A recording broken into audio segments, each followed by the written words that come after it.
Big Kish news up in here, man. Shout out to Rapperholics. We're about to react to this video, man. It's time to be honest about Akademiks. Now, this is a long one. This is a lengthy one. So grab your popcorn, sit back and relax. This is a good edit. You know what I'm saying? Y'all know how Rapperholics give it up. We about to get into this video. I'm gonna leave a link in the description.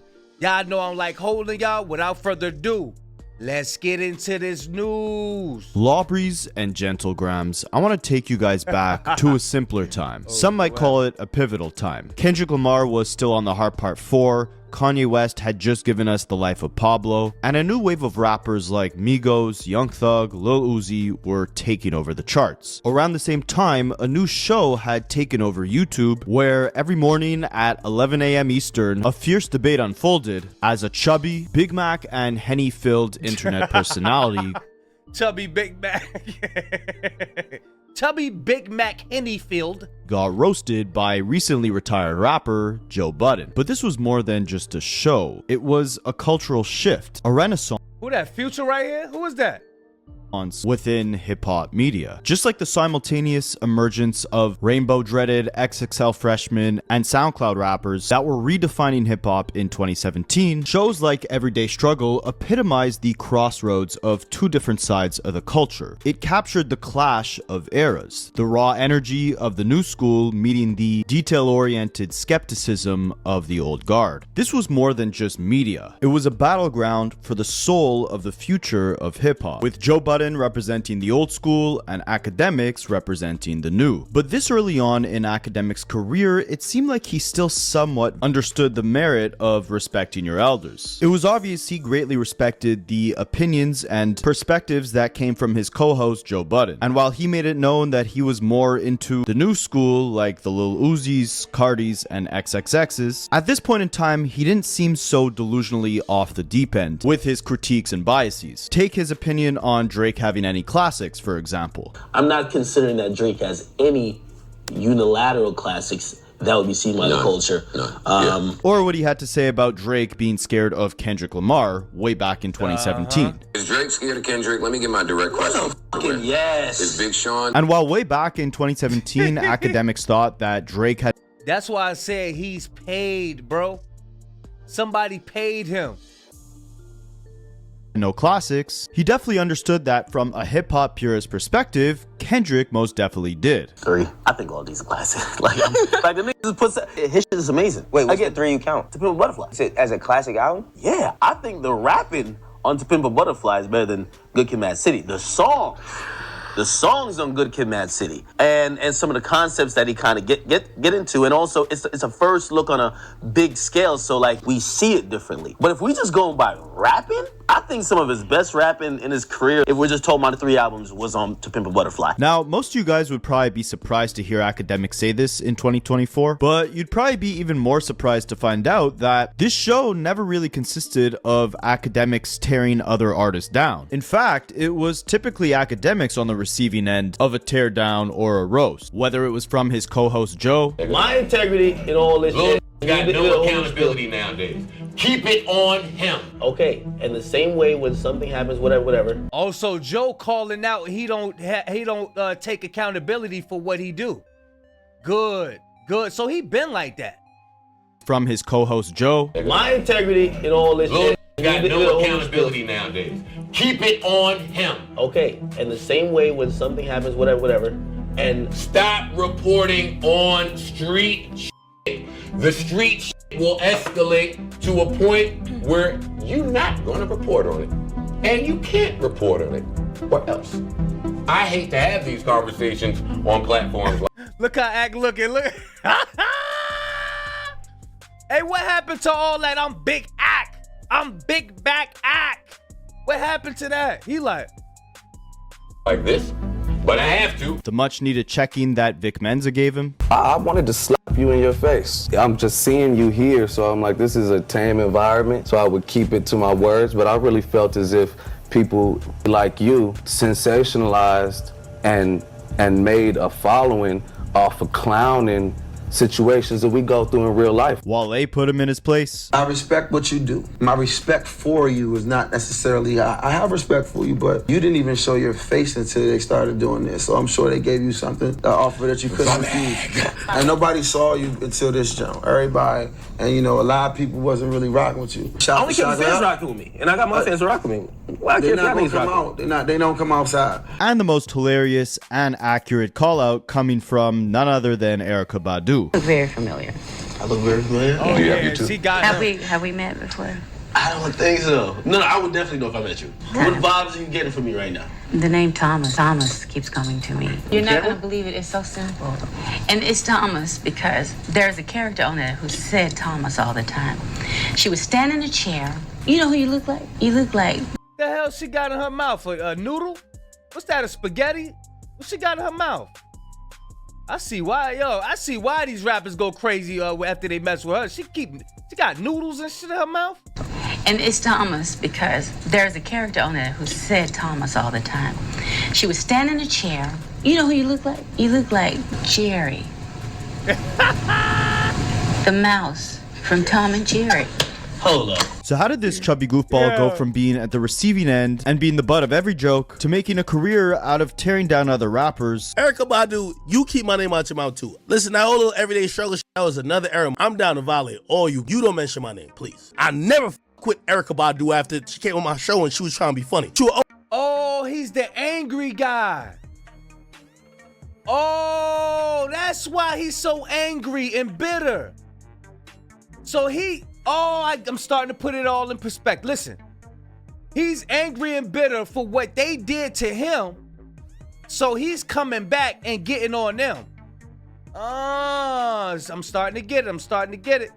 Oh, that just keep getting by all these young who's popping. You thought you could have stopped my platform. You stopped your own. You became enemies with me for no reason other than your jealousy and your inability to process your L against a singing rapper. Now you selling 89,000 copies after you linked up with Dirk, made a whole Dirk copy album. You linked up with Baby, everybody in the game. You said you could have stopped my shit.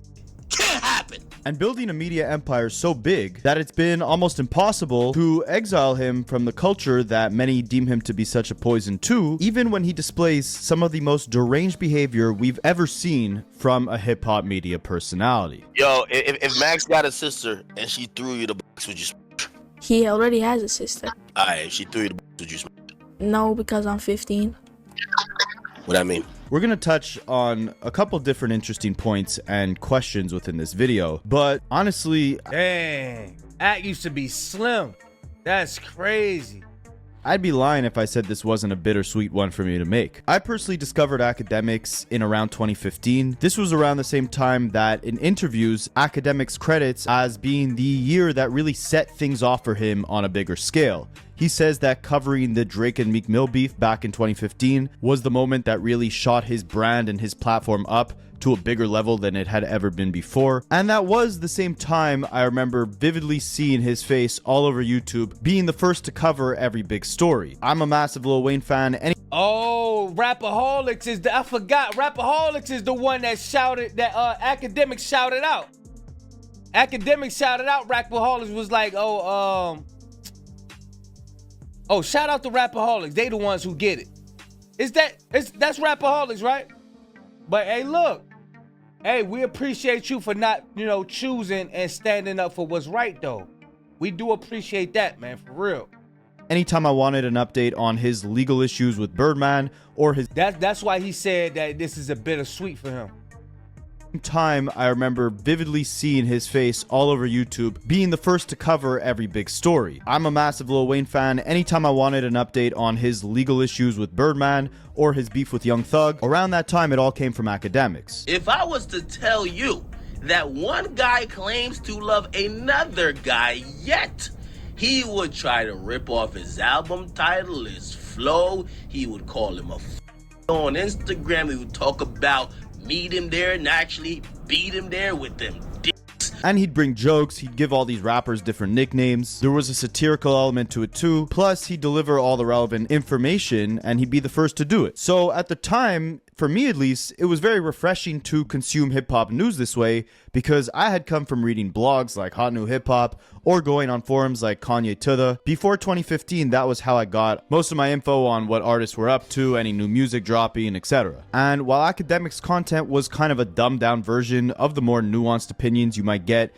in articles written by real journalists, or just the intellectual, highly knowledgeable fans on different hip-hop forums who had probably studied the culture a little bit more than Akademiks. What Ak lacked in journalistic integrity, he made up for in comedy, effective communication, easily digestible deliverance of information, and speed of delivery of the news. And in a climate where everything was shifting from print to digital, it was the perfect headwind for Akademiks to become the biggest face of this new movement of digital hip-hop media. The same thing with Joe Budden, Vlad TV, and No Jumper later on. But the thing is, for the most part, Akademiks was a lot younger than his contemporaries or his predecessors. Charlemagne, Ebro, Angie, Big Boy, like the staples of hip-hop media from my generation. It felt like around 2015, Akademiks took the torch from them. And mainly it was because he resonated more with the youth. While he might not have known as much about older hip-hop, he knew enough about the bigger players in the industry to still sometimes offer valid opinions, and he knew a lot about... Yeah, he got the torch, but he forgot who built him up. It was the youth it was the watchers, the people that was, tapping in with him. That's the reason how he got built up, you know what I mean? The younger generation of artists. And because his platform was on YouTube, which generated a much younger audience than the people who were consuming hip-hop media through the radio or through the blogs, Akademiks was able to become the leader in the new generation of hip-hop media. And for a while, this was great. He started building up his Instagram simultaneously, which kind of became the hub for hip-hop content, like a modern-day world star. And eventually he stopped doing the YouTube clips and started Everyday Struggle. When he got on Everyday Struggle, I really started following him more closely, but I also started developing this love and hate relationship towards him and what he brought to hip-hop. To put it simply, I thought he was pushing bad music. Like, I grew up on the Lil Wayne's, 50s, Kanye's, so keep in mind, 2017, we're on the cusp of this massive shift in the sound of mainstream hip-hop, and it felt like it was getting shoved down our throats by the likes of an Akademiks, whether through his Instagram or the knowledge and topics that he brought to the Everyday Struggle show. His co-host Joe Budden didn't really know anything about like Lil Uzi, XXX, Migos, Yachty, etc., but they would talk about these guys every single day.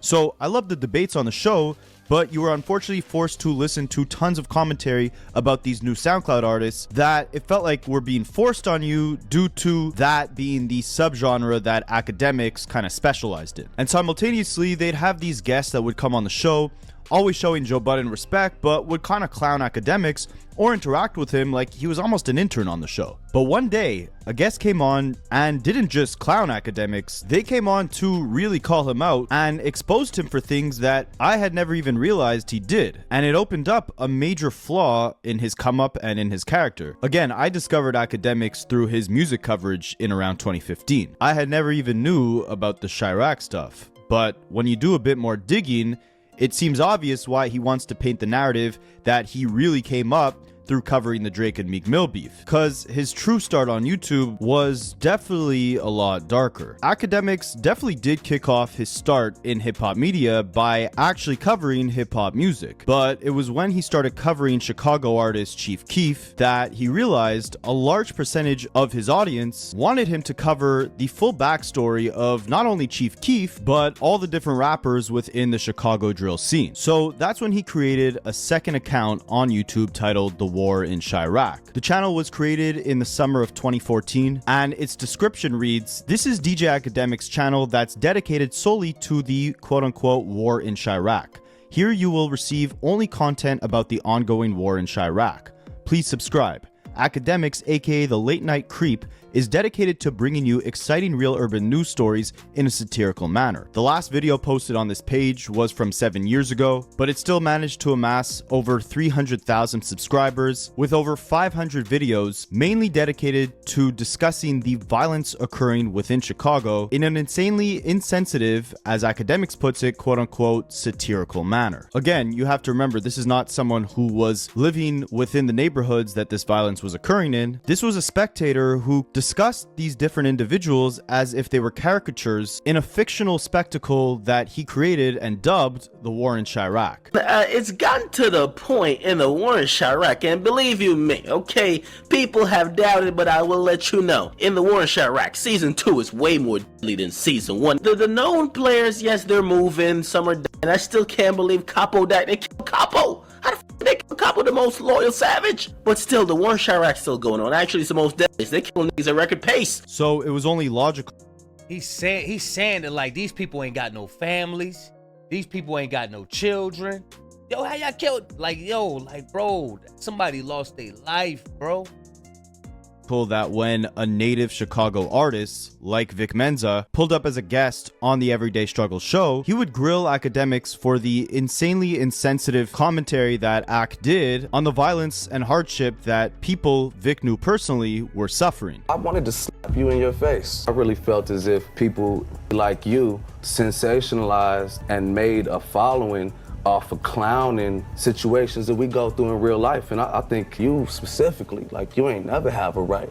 Like, whatever made you feel like you had a space to have a perspective on our people dying on a daily basis? Now, it's important to note that Akademiks did take some accountability for the insensitivity shown on his War in Chiraq channel. Vic Menza called him out for it in the summer of 2017, but Akademiks' last video on that War in Chiraq channel was from the spring of 2017. And years later, he even apologized for creating the channel in the first place, showing empathy to the situation within Chicago, emphasizing that it was wrong to make a parody out of a situation he didn't fully understand. If you could go back in time, would you make War in Chiraq again? You know, I've grown. Was it appropriate? Probably wouldn't do that again. I wouldn't do it again just because I think we're dealing with mental illness in Chicago. And when you see people are kids doing drills and all that type of, it's easy to be outraged and also say, damn, how could you guys take a life so easily? But also you got to think about the cycle of mental issues that they're having, the trauma that they're suppressing. I was almost explaining to say, well, the rappers are doing it. Don't get mad at the blogger. I don't think at that moment I was at the point where I am now to say you shouldn't treat that subject as you did. While you might think it may have been satirical, it was the wrong thing to be satirical with. It was insensitive to people who did feel like, hey, you're talking about our family members. One of the things that it took me a while also to accept is that because I wasn't there, it might incite a lot of other stuff that happened. That's the accountability that I had to, over time realize. But aside from the immense insensitivity within his Chiraq content, the extensive pushing of this new generation of dumbed down SoundCloud rappers, Akademiks also started heavily obsessing over sales data. He was fighting with Wale on Everyday Struggle over Wale's new album, which he considered to be a flop. Where we at now, you talking about is a flop. I can't, you gotta understand. Why don't you think it's a flop though? I face, because we're artists, I face my bad. I always wondered what would happen if I had a bad first week. I always, it's the beginning of my career, and then, I finally did. And I'm just like, you know what? I'm invincible now. And seemingly pushing this narrative that it wasn't necessarily about the quality of music, but that's the importance of facing your fears. Like, fear is a burden. You know what I mean? That God has not given us the spirit of fear, but the fear towards Him. But fear can be a burden, like earthly fear, like this little shit that be happening. It's gonna come. You just gotta let it come. You know what I mean? So yeah, you just gotta get over certain things, man. Instead, a rapper's aesthetic, or how much larger than life they portrayed themselves to be, was more important. You thought you could have stopped my platform. You stopped your own. You became enemies with me for no reason other than your jealousy and your inability to process your hell against a singing rapper. Now you selling 89,000 copies after you linked up with Dirk, made a whole Dirk copy album. You linked up with Baby, everybody in the game. You said you could have stopped my shit. Can't happen. And in a way, if you want to look at this in an optimistic perspective, it was kind of a double-edged sword that also brought some positives depending how you look at it. With the multi-platform approach that Akademiks took, treating his Instagram page like the new world star, posting all the music and news, doing the quick breakdowns on YouTube, the debates and interviews on Everyday Struggle, the live streams on Twitch, I really credit Akademiks for helping blur the line in hip-hop of content creator versus rapper, or the line between a personality and a brand. Like, when you thought of Akademiks, you could have thought of a bunch of different things: a news outlet, a media personality, co-host of the biggest hip-hop show at the time, a live streamer, or if you really want to be generous, a hip-hop journalist, or even a comedian. And I think he was a pioneer in kind of blurring these lines and wearing different hats. And regardless of whether or not you hated his antics, it was these very same antics that got him to where he was. And with the influence of Akademiks came one of his offsprings, the ultimate content creator slash rapper hybrid, Tekashi 6ix9ine. It might be crazy to think of in 2025, but by the end of 2017, 6ix9ine was the biggest thing in hip-hop for a good year. He went 10 for 10 on the Billboard charts, every song he dropped was a hit, but everyone considered him as much of an Instagram personality as he was a rapper. Yo, it look like he got aluminum foil in his mouth. Yo, y'all let me know if y'all used to put aluminum foil in your mouth when you was younger.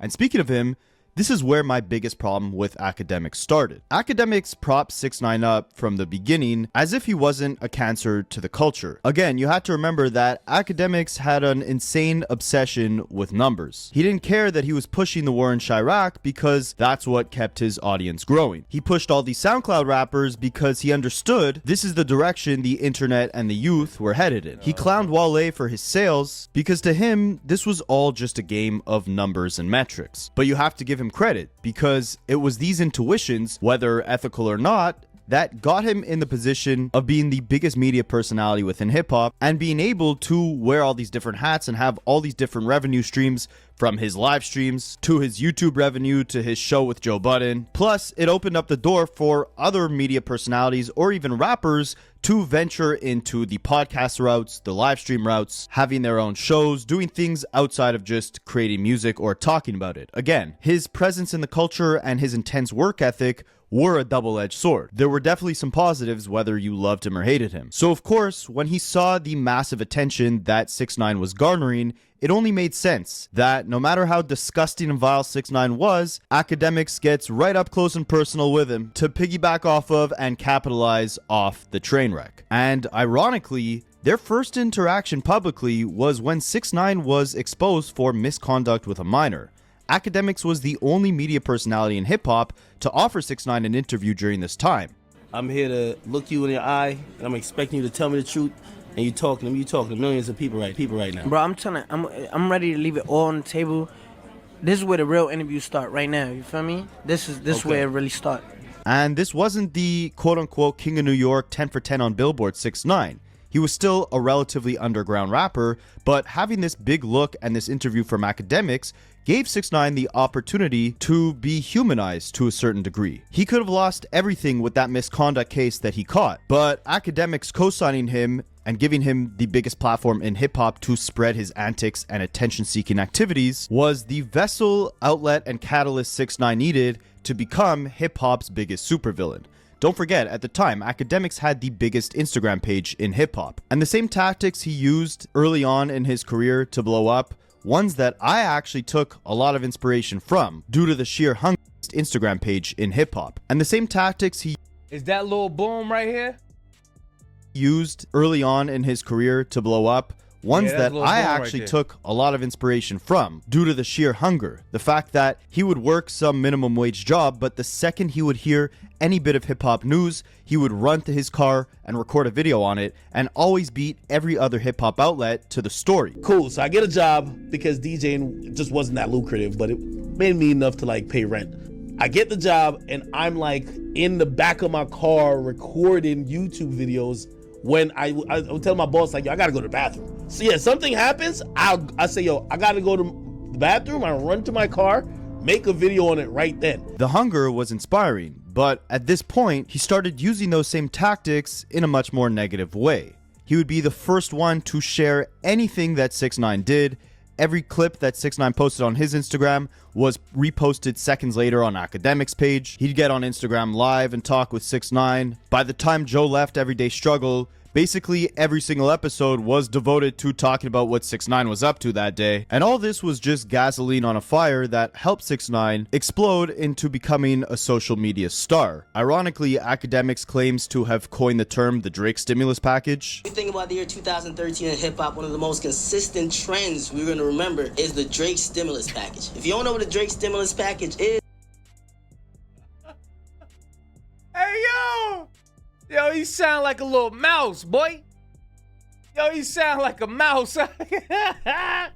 This is when Drake blesses one of your favorite rappers with a hook or a verse on a song. That was before he had all that meat around his throat. Pause. That was before he had all that thickness and he gained all that weight eating them Pop-Tarts and little hungry man, little TV dinners and all that. That was before all that. He ain't have all. That's why he sound clear. Now he all congested. I'm Brick-Ack. I'm Brick-Ack. That basically gives them a release date or prevents their album from going double styrofoam. 10 years later. The Drake stimulus package right now doesn't exist. But he was giving 6ix9ine the Akademiks stimulus package. The second 6ix9ine would do or say something, Akademiks would share it on the biggest social media platform in hip-hop. And you had to wonder, what motivated Akademiks to platform all this negativity? Why did he start a friendship with 6ix9ine in the first place? It seemingly stemmed from the interview they did, which only happened so 6ix9ine could clear up the weird case that he had going on. It was a strange friendship from the jump, but Akademiks always chalks it up to the fact. Why did he like that? Why did he gravitate towards 6ix9ine? He said it was from him clearing up his name because he had a weird case. Why do Akademiks like people with weird cases? Little Boom, 6ix9ine, Drake. Why do he like people with weird cases? Birds of a feather flop together. That he's a loyal person, and if you want to give him the benefit of the doubt, then sure. 6ix9ine and Akademiks now had this loyal brotherhood. Both of them were punching bags and underdogs within the industry, but they kept getting bigger no matter how much hate they got because they fueled each other up. And still at this point, depending how you looked at it, you could overlook the 6ix9ine cosign and make the argument that Akademiks was still doing as much good as he was bad. Everyday Struggle was still running. It was entertaining to see the differing opinions, him clashing with Joe, and then later hosts like Star and Wallow. It was really documenting the major shift occurring in hip-hop. And to give Akademiks credit at the time, he still seemed somewhat humble and hungry. He accepted his role as the younger guy, he took game and criticism from Joe, but then Joe left the show, and Akademiks became the star of it. And simultaneously, at the time, just like with the War in Chiraq content, I wasn't aware of all the content he was doing on his Twitch live streams. To give him credit, he was also a pioneer of the live streaming as well. But I'm kind of an old head when it comes to streaming. Like, I don't really know anything about these streamers. I only really knew about it when it became global and you had these megastars like Kai Cenat and IShowSpeed. I still don't watch streamers. But these live streams were the foundation of what was gearing up to be Akademiks' biggest problem. When he went back and forth with Wale, Vic Menza, Migos, whoever, it was always in person. So he acted humble because A, Joe was around and led with respect, and B, all of these interactions were in person. But on Twitch, the only thing Akademiks was face to face with was a Henny bottle and a computer screen. There was no one to check him. So he started going off. And I mean, I do respect defending yourself. I do respect being outspoken, and I definitely respect that Akademiks built his own platform, which now grants him the ability to say what he wants without censorship, but it comes with a slippery slope. Because, yes, you have the freedom to... I'm telling you, somebody who goes unchecked for a long time, that's a monster being created. That's a monster. Say whatever you want, but if you're constantly thirsting for a higher viewership, it might lead you saying some really disturbing, disgusting, and dumb stuff, which it did, and it'll play an important role in this story very shortly. Again, I didn't know anything about Twitch or live streaming, but that was where a lot of Akademiks' problems began arising. I followed the news off his Instagram page and I kept up with him through Everyday Struggle, but there was one day in 2020 when he got suspended off the show. Come to find out, it was because he was on Twitch the night before, talking crazy on a live stream about Freddie Gibbs. I'll son you, your mama, your daddy, your son, your daughter, everybody. So when you talking about, oh no, you're my son living, you're stupid. I know exactly where you live at. I'm not that type of. You don't live in a bigger crib even than me. Relax yourself. Look his eyes. Look his eyes. You could tell he on that Hennessy. Little bum ass. You, whoever you with, your son, relax yourself. Don't be trying to talk to me. I'm a different league. I'm top tier league. I'm what they call major league. You minor league. The jeweler Ben Baller. You used to overcharge African Americans while you're Asian. You don't sell no jewelry to Asian. You sold all your shit to hip-hop African Americans, and then you want to act like you're some savant. You're a scum. I'm gonna drop. You see how he say African Americans? He know that it's a difference between him and us. He knows that, bro. Drive it home day after day, day after. My whole liquor just spilled. My whole liquor just spilled. I don't know what happened. But worst of all, John Legend's wife, Chrissy Teigen. His be talking mad shit online. Chrissy Teigen. She would sneak this in me. How about you take that big mouth of yours and that weird looking face and start promoting your man's album? Maybe you wouldn't do 25,000 first week, because you got all the jokes, and when you're trying to get it, you think you're the smartest, cutest, funniest thing possible, but your man is still flopping. He's a legend doing 25,000. That's a flop. Now, Akademiks credits this live stream as being the downfall of so disrespectful. John Legend has talent. He's disrespecting the people with talent. The Everyday Struggle show, but I believe he simultaneously looks at this as the turning point that took him and his brand to another level. He took all that negative energy and he flipped it. He turned it into views, clicks, and a growing fan base that couldn't get enough of his unfiltered takes. When Everyday Struggle first aired, Akademiks was this goofy, pretty controversial, but still somewhat respectful internet personality. But by the time Everyday Struggle was cancelled, Akademiks, just like his buddy 6ix9ine, was a real-life hip-hop supervillain. It didn't matter to him if you loved him or absolutely hated him. All that mattered was that you tuned in to watch the circus. He took inspiration from his idol Drake and racked up enemies in the rap world like Thanos racked up Infinity Stones, beefing with rappers of all subgenres from Meek Mill. You thought you could have stopped my platform. You stopped your own. You became enemies with me for no reason other than your jealousy and your inability to process your L against a singing rapper. Now you selling 89,000 copies after you linked up with Dirk, made a whole Dirk copy album. You linked up with Baby, everybody in the game. You said you could have stopped my shit. Can't happen. To Freddie Gibbs. I know exactly where you live. Hey, let's see what Nipsey Hussle got to say about him. I don't think Nip liked him.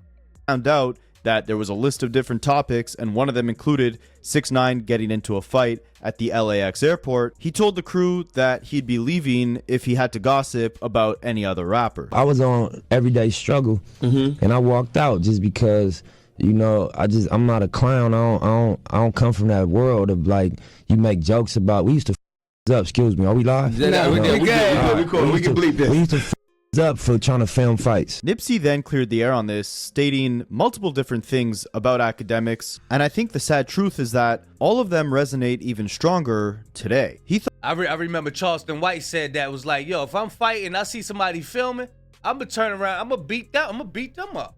Thought Akademiks was a clown, and that his clown behavior stems from the fact that he's hiding behind a camera. And ultimately, you just gotta let clowns be clowns. Yeah, he's a buster. He's a weirdo. He behind the camera, and you gotta just let clowns be clowns, man. He then emphasizes that Akademiks obviously thrives off of controversy, but because of that and the large platform that he's grown, he's indirectly become an instigator of a lot of conflict that could have been avoided. We ain't covering no drama. That's called instigating. Right. And what's up with you? While you at it, like him get weeded out quick. He got a little internet run going on, but you know, we just gotta let himself destruct because he's on the path. In a separate interview, he emphasized that he doesn't have an actual beef with Akademiks, but his issue is the fact that if you didn't come from the culture, you have to be very careful in how you speak on it. I don't got beef with dude. Yeah.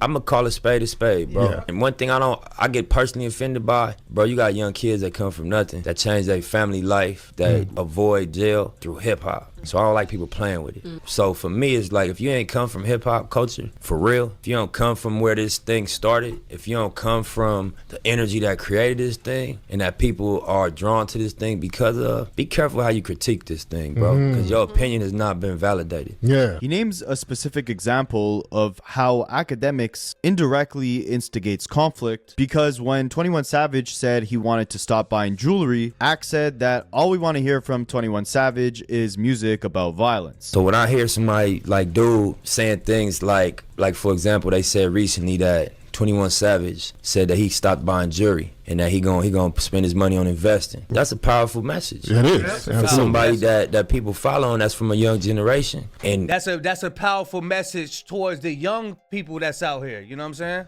Academics criticized him. They said, I don't want to hear nothing but killing, and I'm about to kill the ops. And I don't want to hear that from 21 Savage. Nipsey emphasizes again that the way that Academics behaves will inevitably lead him to self-destruct. Nipsey was never trying to add fuel to the fire by having a beef with Academics or doing anything to him personally, but instead kept repeating the message that you just gotta let clowns be clowns. That's why I said in the interview, man, I ain't saying I'm gonna do nothing to act. I say you gotta let clowns be clowns and let dudes self-destruct, because I've been paying attention to his message. You know, I ain't like it, but I respect how you eat, bro. But after a while, you getting out of control. And then you got companies that add gas to them sparks for their own interests. Yes, and then indeed. they sell advertising space. And I don't like that. You taking something that's serious and that, you know, people doing with integrity, and you spinning it. Nipsey Hussle sent a strong warning that, again, rings as true today as it ever did. He compares Academics making a living off of instigating real-life beef to the issues between Biggie and Pac, and eventually the East versus West Coast. The media knows that that's what's going to bring in attention and clicks and then revenue. So by gassing up the issue to be more than it is, they gain a profit, but simultaneously real issues begin to emerge because of reports that they've made. People criticize Vibe for doing that back in the day. For pumping up that West Coast, East Coast. Absolutely. They might have been the first place you heard East Coast, West Coast beef. That wasn't real. I don't think Pac and Big came up with that. No. I think they spun that because Yeah, it was on the cover. It was on the cover. East Coast versus West Coast. Like if it bleeds, it leads. Absolutely. We know